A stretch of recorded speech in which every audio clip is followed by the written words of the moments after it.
you're able to see this picture and you know that the skin contains several layers. The outermost layer of skin is known as epidermis. Beneath the epidermis, you have the dermis. And finally, even beneath the dermis, you have hypodermis. Okay, so again, hypo means beneath or below. So hypodermis lies below the skin.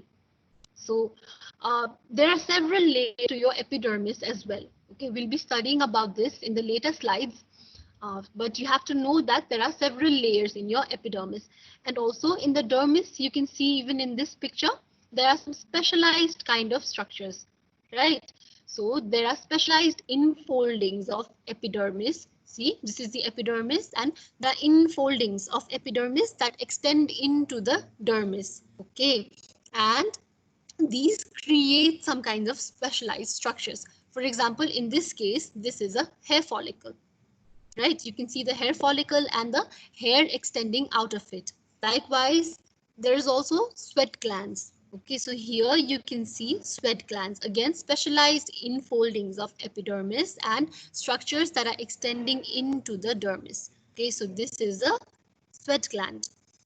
Also, there are sebaceous glands that are lying adjacent to your hair follicles. Usually they lie adjacent to your hair follicle, and these have the function of producing sebum. Okay, so sebum is oily secretion or lipid rich secretion.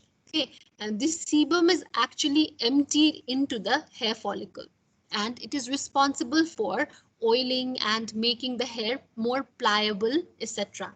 Okay, and it even makes the adjacent skin, outer layer of adjacent skin, more pliable and oily, etc. Okay, that is why in puberty, when there is high activity in the sebaceous glands and more amount of sebum is produced, then you are acne prone. Okay, you get many pimples in your skin. This is the reason.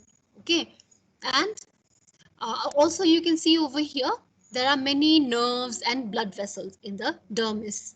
Okay, another point that you have to note is that there are no blood vessels or nerve endings that are present in your epidermis. You can see here, right? So it is only in the dermis that the nerves as well as the blood vessels are present. Okay, so these blood vessels are responsible for supplying oxygen and supplying nutrients not only to dermis but also to the epidermis. Okay, but it does not extend into the epidermis. That is why the lowermost layer of the epidermis, so you can see over here, this is the lowermost layer of the epidermis, it can receive the blood supply very well. Okay, because it is the nearest to the blood supply in the dermis, right? So it is nearest to the blood vessels in the dermis, and that is why it can receive its required nutrients, it can receive its oxygen, and this is a living cell layer of the epidermis. Okay, so in this layer, the cell division is also possible. This is known as stratum basale. Okay, so we will study about this, but this lowermost layer of the epidermis is able to divide and be actively involved because of the proximity to blood vessels that are present in the dermis. Okay, but as you go upwards further, then it gets further and further away from the blood supply of dermis, right? Due to this reason, the more superficial layers of epidermis are devoid of blood supply, and due to this, they start becoming more flattened and they start dying. Okay, and the outermost layer, this layer is keratin layer, okay, or keratinized layer. This is composed, all of these cells are dead cells, okay, and this is the keratin layer. Okay, I hope you understand the structure of skin. Is there any doubt? If there is any doubt, you can ask. Is it clear? Okay, so you all are hearing me, right? Yes, ma'am. Yes, Okay, so ma'am. if you have any problem, Yes, you can ask. Okay, ma'am. good. Okay, okay. Now you also have to know that there are specialized kinds of cells that are also present in your epidermis. Okay, so these are not regular squamous epithelial cells, but they are specialized to perform some function. Okay, like there is melanocyte, there is Langerhans cells, Okay, so all of these have different functions, which you will be studying about. So this is about the structure of skin. Now, let us again look at another diagram that shows the same thing. And it will be even more clear to you. So you know that the skin consists of several layers. The outermost is epidermis, then there is dermis, okay, and beneath the dermis is hypodermis. So hypodermis is basically composed of adipose cells or adipose tissue. So fat cells comprise the hypodermis, and this hypodermis connects your skin to the underlying structures. Okay, so for example, muscle. Usually the underlying structure is muscle. Sometimes it can be bone as well. It connects the skin to underlying structures. It is basic of fat cells or adipose cells, adipose tissue. And dermis, as you all know, again, you understand that there are specialized infoldings of epidermis that extend into the dermis to form many specialized structures like this hair follicle, out of which hair is extending, right? And there is sebaceous gland or oil gland, which produces sebum, which are lipid rich or oily secretions. Okay, and again there is one muscle as well. Okay, so this muscle is known as arrector pili muscle. Okay, and the function of this muscle is when it contracts, it causes your hair to stand up straight, like when you are having goosebumps. Okay, so when it is very cold out and you are having goosebumps, this is how it occurs. So the arrector pili muscle contracts, and due to this, there is straightening of the hair, or your hair stand up straight on your skin. Okay, so this is done due to arrector pili muscle, and again you have sweat glands. Okay, so these sweat glands open into the, open into the surface of the skin. Okay, these are known as eccrine sweat glands. One is of an eccrine sweat gland where the opening is on the surface of skin. Okay, so this is another specialized structure. Then it has supplies and capillaries.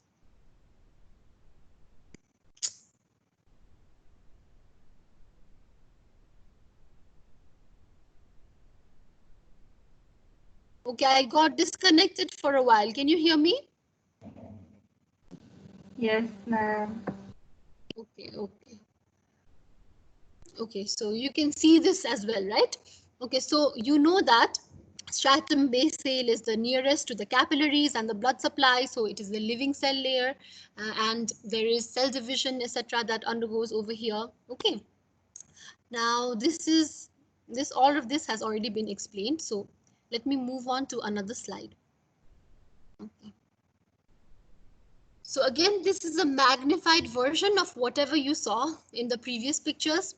So here you can see even more clearly these specialized structures. Okay, so here you can see what is this? This is the hair follicle, and then you can see over here there is arrector pili muscle, and there is sebaceous gland, which is responsible for producing sebum. This arrector pili muscle, which when contracts, it causes your hair to stand up straight. Then there is also sweat glands. These are eccrine sweat glands, which open into the surface of the skin. Okay, these actually produce dilute sweat. Okay, dilute sweat, which is odorless. These are eccrine sweat glands. So I think this picture is also clear. Now, okay, this is not changing now.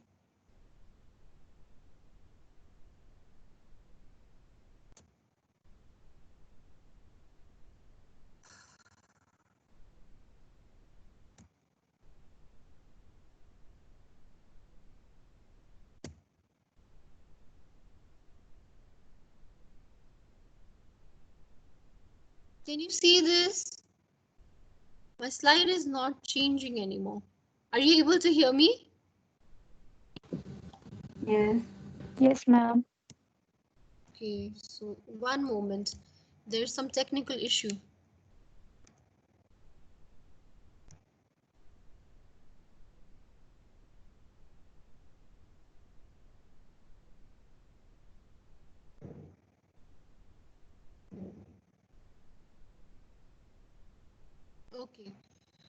finally, okay, you can see this layers of skin slide, right? Now, okay, I hope you are able to see. So there are several layers to your skin. You already understand this. So there is epidermis, there is dermis, there is hypodermis, and so this should be MIS. There is spelling mistake over here. So anyway, epidermis is composed of keratinized squamous epithelium. Okay, the upper layers of the epidermis are dead. They are filled with keratin. And the lower layers are composed of living cells. You also understand this right now, right? Because you know that the stratum basale contains the dividing cells, and the upper layers, they are more flattened and dead cells. And these cells are replaced every 35 to 45 days, the cells of epidermis. Okay, so these are basically composed of keratinized squamous epithelium, which are replaced every 35 to 45 days. Okay. So let's go to the layers of epidermis and what are the different layers. Look at it visually and then it'll be easier for you to remember. So you know that the lowermost layer of your epidermis is known as stratum basale. So these are the cells that are present over here. So these are capable of dividing. So what happens when these cells divide? So they take up more space, right? So before only one cell was present over here. So it divided and redivided. So now 3-4 cells are present. So this takes up more space, right? And due to this, there is lifting up of older cells. So if more cells are present here, newly divided cells are present here, here, etc. These push the old cells to the surface, right, in this direction. And finally, the oldest cells are shed off or sloughed off. Okay, this is how the renewal and replacement of the cells is continually occurring. Okay, so besides this sloughing off due to new division, in stratum basale, the outermost layer is also subjected to friction. It is also subjected to the outer environment, abrasions, etc. Okay, so the cells are continuously sloughing off. Okay, and so this is stratum basale, and again there is stratum spinosum or prickle cell layer. Now these cells are known as keratinocyte. Okay, because now they are going to synthesize keratin. These are known as keratinocytes. And there are also some specialized cells, like I mentioned. There are melanocytes, there are Langerhans cells, there are Merkel cells, etc. Okay, and upward you have stratum granulosum. Okay, so granulosum means it is filled with granules. Filled with what granules? So it is filled with usually keratin granules. Okay, lamellar granules. And above stratum granulosum, you have a clear cell layer known as stratum lucidum, which is usually very thin and only present in some specific areas of your body, not throughout your body. Okay, and finally, the topmost layer is known as stratum corneum, which consists of entirely of dead cells filled with keratin. Okay, so this layer it forms a very good protective barrier. Okay, so it protects your skin, protects your underlying organs as well as the underlying structures of your skin from all of the environmental factors. It is basically airtight and it is also relatively impermeable to water. Okay, so it provides a good mechanical barrier as well as it prevents other toxic substances, microorganisms, whatever from entering into your body. Okay, so these are the different layers of your epidermis. Okay, so what is the function of melanocyte? So melanocyte, it is responsible for synthesis of a substance known as melanin. I'm sure all of you have heard of melanin, right? So melanocytes are responsible for synthesis of melanin, and this melanin gives the pigmentation to your skin. Okay, and there is another cell known as Langerhans cell. Okay, in this picture you cannot see, but there is something known as Langerhans cell. So it helps in your immunity, body's defense mechanism. Okay, it is a type of modified dendritic cell and it helps in the immune defense mechanism of your body. Okay, so these are the different layers and some specialized cells that are present in your skin. Okay. Now again, this is the same thing, just a different picture. So this also comprises of stratum basale. You can see these are the active cells which are capable of dividing. Then as you go upwards, you will see stratum spinosum, you will see stratum granulosum, you will also see stratum lucidum, and then you'll see stratum corneum, and finally you'll see the thick keratin layer that is present. Okay, so is this clear to everyone? The layers of epidermis, Yes, ma'am. keratinized epithelium. Okay, good. Now, so these are the 5 identifiable layers. All of you are aware of this now. Let's just discuss a little bit about the different features. So stratum basale is again the lowermost layer of epidermis. It consists of actively dividing cells, and it is bordered below by basement membrane. So I'm sure all of you saw in the picture as well. There is a basement membrane on top of which the stratum basale lies. The next is stratum spinosum or prickle cell. It is several layers thick and it composes of flattened, irregular, spine-like projection, right? And the stratum basale as well as stratum spinosum, both of these are together known as stratum germinativum. Okay, these are the growing layers. Above these, mostly dead cells are present. Flattened and more dead cells are present. Okay, so these are known as stratum germinativum. Next is stratum granulosum. So this is a very thin layer. It is 2 to 3 cell layers thick, and as cells move up from stratum basale, they die and get flatter and thinner. Now you understand why as well, right? Because it is not able to receive its, the cells start becoming flat and the keratinization begins here. So the cells begin to be filled with keratin. Next, you have your stratum lucidum. It is the clear cell layer. It is a thin, translucent band and is only found in thick areas of epidermis, like the soles of your feet and palms of your hand. So it is not present everywhere. Okay. You have stratum corneum, which is the thickest of all layers. It consists of dead cells, which are almost completely filled with keratin. So like I mentioned, these are water resistant. It is the main protection that is provided against biological and chemical assault. Okay, so, and also it takes keratinocytes 30 to 40 days from their formation in stratum basale until they flake off from the stratum corneum. So like I explained to you earlier, you must have understood that as cells continue to divide in your stratum basale, they continue to take up more and more space, thus pushing the older cells towards the surface. Okay, and this results in the sloughing off or shedding off of the outermost layer of the dead cells of keratin. Okay, so this is how the renewal and replacement is continuously taking place. And also the layer of, thickness of the stratum corneum and the keratin layer is different in different parts of your body. Okay, for example, in case of the soles of your feet, the layer is very thick because much pressure is continuously being applied over there, right? So there is more cell division and more replacement, more renewal, and also there is a thicker layer of keratin that is present. Okay, so these are the 5 layers. So the cells of epidermis also, you must have understood most of them. The stem cells that are present, so these are present in the stratum basale. These are only found in the deepest layer, and these are undifferentiated cells, which are capable of division, right?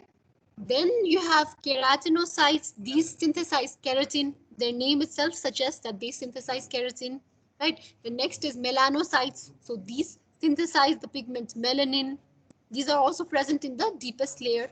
So actually about melanin, so all of the people, whoever has whatever kind of skin color, this person has many melanocytes. Okay, but the difference is that how much melanin is secreted by one melanocyte. That is the difference between a lighter skinned person and a darker skinned person.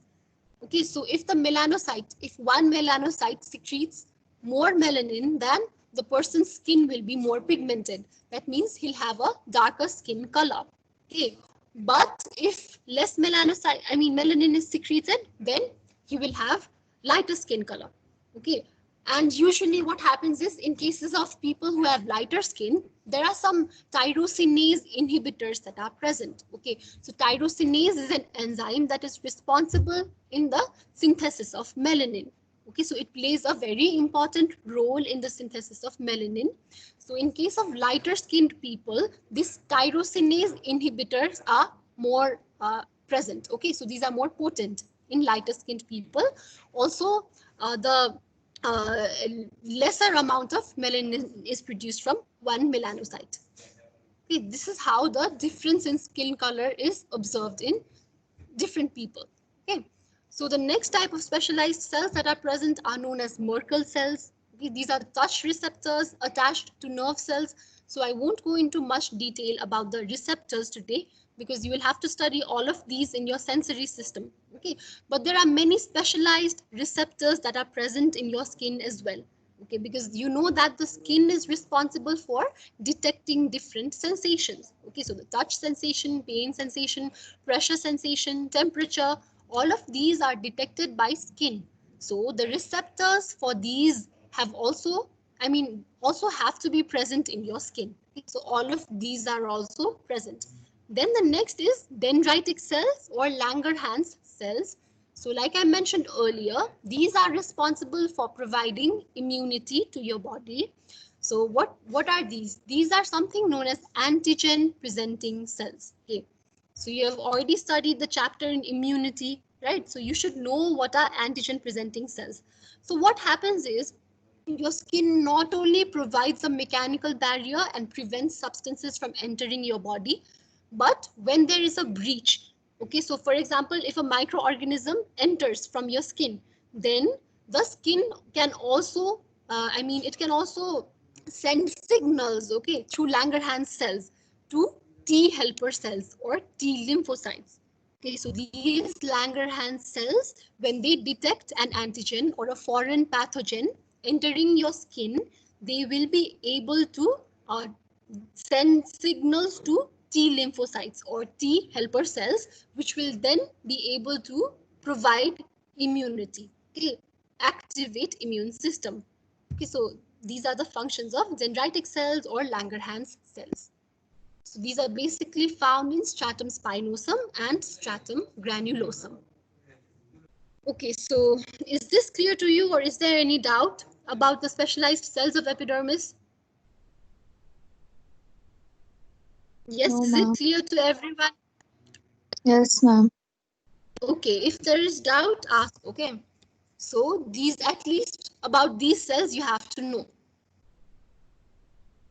Now, again, let me just show you a picture of melanocyte. Okay, so like I mentioned, melanocyte is usually present where? It is also present in the deepest layers, right? Or stratum basale. So here you can see this is the melanocyte, okay, and it has projections like this, finger-like projections that are extending upward. Okay, so these melanocytes are responsible for synthesizing melanin. You can see several melanin granules over here. Okay, so these are granules that are filled with melanin, and these projections, they take up these melanin granules and they make it possible for them to be released in the keratinocytes. Okay, so you have the upper layers of the keratinocytes over here. So the melanin granules can be released over there, and the pigmentation to the skin is derived like that from the melanin. Okay, so this is how the melanocyte looks. Now, so we have completed epidermis, and now we are going to start dermis. So all of you know that dermis is a connective tissue, like, right? So it consists of different kinds of fibers. So it consists of elastin fibers, it consists of collagen fibers. Okay, the elastin fibers are basically responsible for providing the stretchability to your disc, and the collagen fibers are they are capable of providing strength. Okay, so the dermis is a strong, flexible, it is a strong, flexible connective tissue basically. Okay, and its main function is also the presence of blood vessels, nerves, receptors, etc. Right? So all of you know that these blood vessels not only supply the dermis, but also are responsible for supplying the lower layers of epidermis, due to which cell division is possible in epidermis, right? So the nerves are also present, and specialized nerve endings and receptors are present, which are responsible for detection of different kinds of sensations like pain, touch, temperature, etc. Okay, and also lymph vessels are present. Okay, so this is about dermis, and also the hair follicles, sweat glands, the sebaceous glands, erector pili muscle. So all of you have seen the picture before. I've shown you the picture, so I think this is clear to you now. Right, so the blood vessels here are not only responsible for providing nutrition, oxygen to the dermis and the lower layers of epidermis, but it is also involved in temperature regulation or thermoregulation. Okay, so this we will discuss in detail in the next class. Okay, so the next class will completely be on thermoregulation, but just understand that when there is excessive heat, these blood vessels can dilate. Okay, blood vessels in your dermis can dilate and can dissipate the heat. Okay, so that means the heat can be lost from these blood vessels, thus cooling down your temperature. Okay, skin temperature. So that is one function. And also there are other aspects to thermoregulation, which we will be discussing later. Okay, so this is about dermis. Now, you also have hypodermis beneath your dermis, right? So hypodermis, or hypo means below, dermis means dermis, right? So below the dermis also you have a layer of subcutaneous tissue, which is primarily composed of fat or adipose tissue, and its main function is insulation. And okay, so you've seen the picture of this as well. Now, elderly people have less of the hypodermis layer than younger children or adults, and therefore they are more sensitive to cold. It's just one thing that I wanted to mention.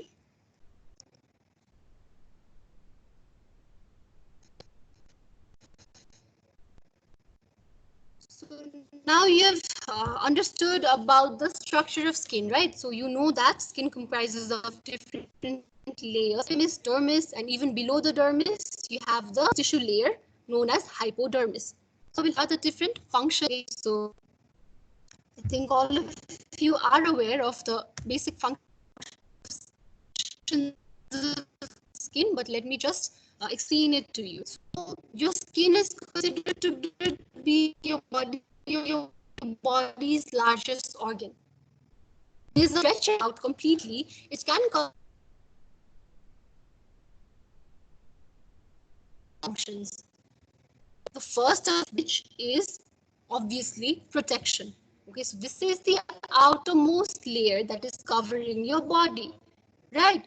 So it is responsible for protection. So it provides mechanical protection, prevents anything from entering into your body, anything from the external environment from entering into your body, as well as anything from inside your body exiting. Okay, so protection against mechanical, chemical, bacterial, UV rays, etc. Okay, all of the noxious substances are prevented from entering your body due to this protective barrier that is present, which is known as skin, right? Next function of skin is temperature regulation or thermoregulation. So like I mentioned earlier, when there is an increased temperature, there is also dilation of your blood vessels. Okay, that helps in cooling down. Okay, the next is sweat glands. Okay, so sweat glands produce sweat, and this sweat evaporation also causes the temperature to come down. Okay, and when the temperature is less or it is cold outside, then you can observe that you are having goosebumps, right? So due to the contraction of your erector pili muscle, your hairs start standing up on their end or start standing up straight, right? So temperature regulation is also one of the functions. So in the next class, we'll discuss this more in detail. Okay. Now, next function of skin is excretion. Okay, so all of you know that sweat glands secrete sweat, right? And this is excreted from your body. And the sweat contains usually water, salts, ammonia, etc. And it also affects, your skin also affects fluid and electrolyte balance. So let me tell you one example, okay? For example, in a person who has had severe burn, a burn victim, most of his skin is burnt. Then what happens is there is an excessive loss of plasma from his body. Okay, due to this, it presents very serious complications. Okay, so skin also, it helps in maintaining your fluid and electrolyte balance. It is not just a mechanical barrier that is present, but it has several important functions. Okay, and also in case of excretion, the sebaceous glands release sebum. Like I already mentioned, sebum is lipid rich, it is an oily secretion, and in puberty, when these sebaceous glands are more active and more sebum is being produced, you become more acne prone, right? So excretion is also one of the functions of skin. Next is sensation. So this is very easy, right? All of you know that skin helps in detection of several sensations. There are several specialized receptors that are present in your skin, which help in detection of these sensations. Okay, so there are touch receptors, pressure receptors, temperature receptors, or thermoreceptors, right? And also free nerve endings, which help in the detection of pain. Okay, and another important function of skin is synthesis of vitamin D.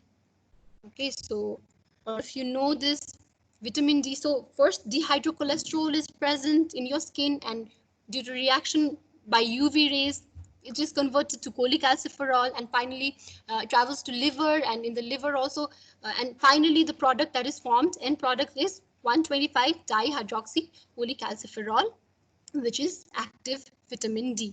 So skin also has an important role in the synthesis of vitamin D. Okay, so this pathway you'll learn later, okay, in detail. Right now, just know that these are the important functions of skin. Oh, what have we discussed? We have discussed protection, we've discussed temperature regulation, excretion, sensation, and synthesis. Okay. Now let's move on to some glands that are present, okay, or skin glands. So the first of these is the sebaceous glands. So I've already explained this to you, right? I've also shown you the picture. So these sebaceous glands are responsible for secreting sebum, which is lipid rich or oil rich. And these are present 2 or more per follicle. These help in keeping the hair soft and pliable.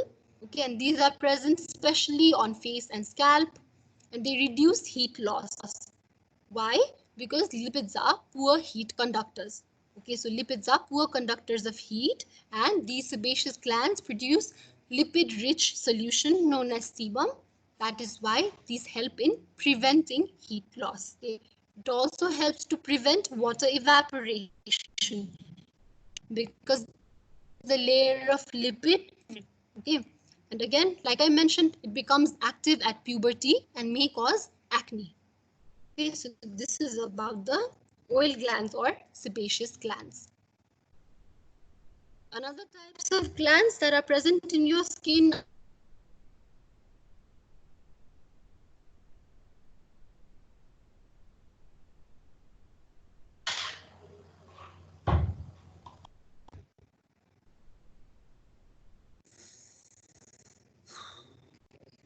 Again, I got disconnected for a while. One moment.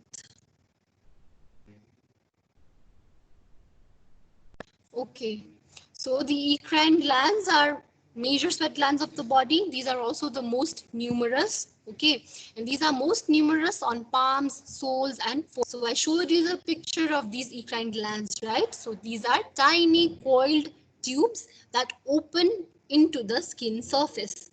And they usually secrete dilute kind of sweat, which is odorless. Okay, it does not produce any odor. Okay, it's in maintaining your temperature and fluid electrolyte, right? So this is about eccrine glands. The next is apocrine glands. So these are actually modified sweat glands. And unlike the eccrine glands, which are more common in your forehead, your soles, of the feet, palm of the hands. These are more common in your axillary and genital area. Okay. And what happens is these apocrine glands actually open into your hair follicles and not on the surface of the skin. Okay. And these also produce more protein-rich sweat. Okay. The secretions contain fatty acids and proteins in addition to the normal sweat. And these also provide an environment for bacterial growth. This is why you can perceive a odor, okay, perceive some kind of odor due to these apocrine gland secretions. So they respond specially to stress and sexual stimulation. Okay, so two types of sweat glands we discussed. One is eccrine glands, another is apocrine glands. So eccrine glands, they produce dilute sweat, which is odorless. These are more common in your forehead, palms, soles, etc. Okay, these are the most common ones or the most numerous type of sweat glands present in. The next is apocrine glands. These are the modified sweat glands, and they are confined basically to axillary and genital areas, and their secretions contain more fatty acids and proteins. They also provide an environment for bacterial growth and produce a specific kind of odor. And their ducts, the ducts of these apocrine glands, empty into hair follicles and not on the surface of the skin, like in the case with eccrine glands. Okay. So let's also talk about mammary glands and ceruminous glands, because these are also actually modifications of sweat glands. Okay, so the mammary glands, as you know, produce milk. So later when you study reproductive system, but just remember that mammary glands are also modified sweat glands. Okay? And another ones are ceruminous glands, which are present in your external ear. Okay, these are the ones that secrete the ear wax that you know of. Okay, and this is known as cerumen. The function of this earwax or the waxy pigmented cerumen is protection and trapping of the dust particles. Okay, so these are the different types of the modifications of sweat glands. Okay, so I hope this was clear to everyone. Is there any doubt? Is there any doubt? No, ma'am. Okay. Okay, so that's good. So finally, let's just discuss some clinical picture. I mean, so skin color can also be used in diagnosis. Okay, skin color as well as texture.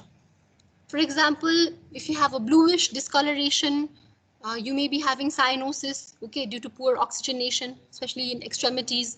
Okay, then there is erythema, which means redness, which is a classical hallmark of inflammation, right? Then there is pallor. So if you see pallor or paleness, you can assume that the person may be having anemia, right?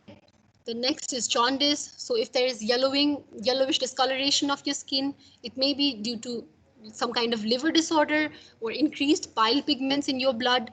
This may be resulting in jaundice, showing yellowish discoloration to your skin. And then there is something known as Addison's disease. You study again about this later. Okay, this is due to primary hypoaldosteronism. I mean, primary adrenal gland insufficiency. Okay, that means there is less secretion of adrenal hormones. This is known as Addison's disease, and in this case, there is bronzing that is seen, bronze discoloration of your skin. So sometimes the skin color and texture can also be used in diagnosis of several disorders or conditions. Okay. Okay, so shall discuss this much for today's class. So was everything clear, or is there any doubt? If there is doubt, we can discuss in the next class as well. So you can speak up if there is doubt. So I think there was no doubt in today's class. Let me download your attendance. Okay, so in the next class, we will be discussing temperature regulation or thermoregulation. So I think that will be the last class of your integumentary system, and I think my last class with you for this semester. Okay, After that, you'll be starting with growth and development and genetics. So if you have any doubt up to the classes that I have taken, you can ask me in the next class. Okay, or even now you can ask if you want to discuss something.